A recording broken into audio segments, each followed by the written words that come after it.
I'm a Filipino by Carlos P. Romulo.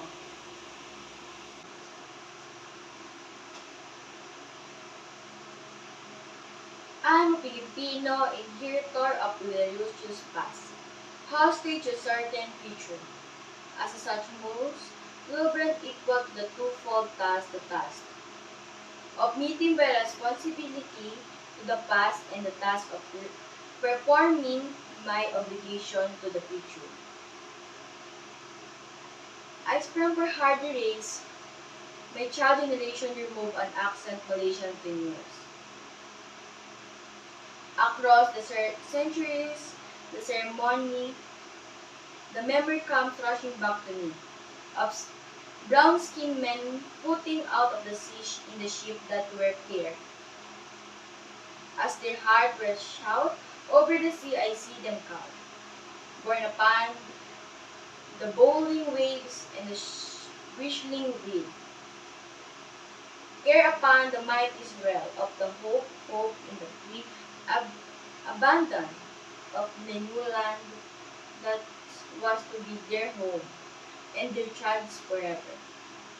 This is the land they trod so found, every inch of the store that their eyes first set upon, every hill and the mountain to become to them with a green and purple invitation, every mass of rolling plain and their view, and compose every river and lake that promise a painful feeding, and their fruitfulness of come here, it is a slow spot to me, by the strength of their heart and hand, by every rights of law, human and divine, this land, and all the appurtenance thereof, and the black, fertile soil, the seas that lakes and river teeming with the fish, the forests with their inexhaustible wealth and wildlife of timber of the mountain, with the mountain with their bold flow, with the minerals, the wool of the rich and happy land has been, from the centuries without a number, the land of father, this is the land received in the trust. Of them my trust will pass, it to my child. So on until the world is no more. I am a Filipino. In my blood runs the immortal seed of the heroes. Seed that flowered down in the centuries, seed this in the courage and defiance in my Indians. Falls of the same hot blood. The Saint Lapu-Lapu, the battle against the first invader. Invalider of this land, is never lakandula in the combat against the alien foe that drove Silang and the Gohoy into rebellion against their foreigner of the that seed is immortal. It is the self-same seed that flowered in the heart of Osirisal that morning in Bagong Bayan, when a valley of shoots put an end of all that was immortal of him, and made his spirit deathless forever. The same of flower in the hearts of Bonifacio in Balintawak, of Gregorio del Pilar in Tiragpas, Antonio Luna at Columpiat that bloomed in flowers of prostitution in the sad heart of Emilio Aguinaldo in Palanan, and yet thrust Port Royal again in the proud of heart of Emmanuel Alqueso. When the stand-up of the last, one of the startful of accent pa ng kanyang place, in the symbolic of poison, and the regal valediction, in the seed they bear with him. Me is an immortal seed. Is this mark of my my method, the symbol of divinity as a human being, like a seed that were once burned in the tomb at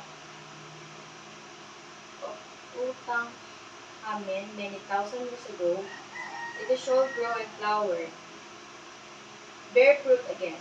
It is again insignification, insignia of my race, and generation is but a stage in the unending search of my people for freedom and happiness.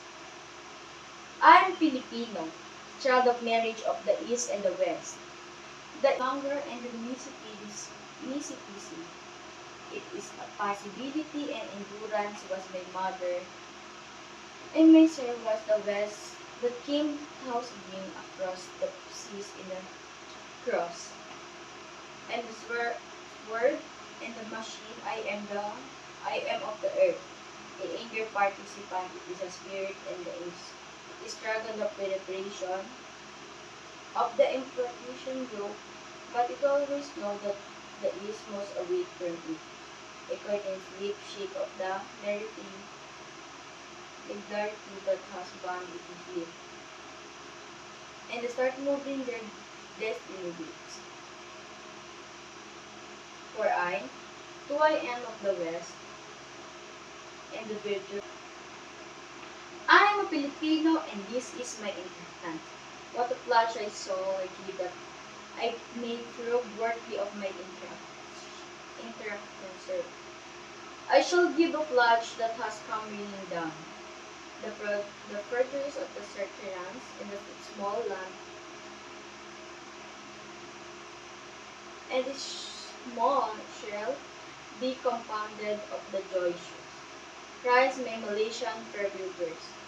When the bird they saw the continuous of his lamb bloom before their eyes, of the battle cries that have resulted in every further combat for Mactan to Trinidad Pass. Of the voice of my people when I sing, land of the morning, child of the sun turn. Never shall invaliders tenfold heart short. Out of the lush green of these 7,000 isles, of the heartstring of 16 million people of vibrating to the song, to the one song I shall lead with. The mighty fabric of Bethlehem, out of the songs of the farmer at the sunrise as they to labor, go to labor in the field, out the sweat of their hard-beating burns, Marlig or Cardinal, out of the silent endurance of the door of their tears, and the ominous grooming they peasants in Pampanga, out of the press cries of the newborn and the little babies, that mothers sing out of the crush of their dreams, at, and the whole and the wine of the timbers, in the factories out of the church, and the plowshares of French, the earth of the limitless patience of the teacher in the classroom and doctors, in the clients out of the tramp of soldiers marching I shall make a pattern of my pledge.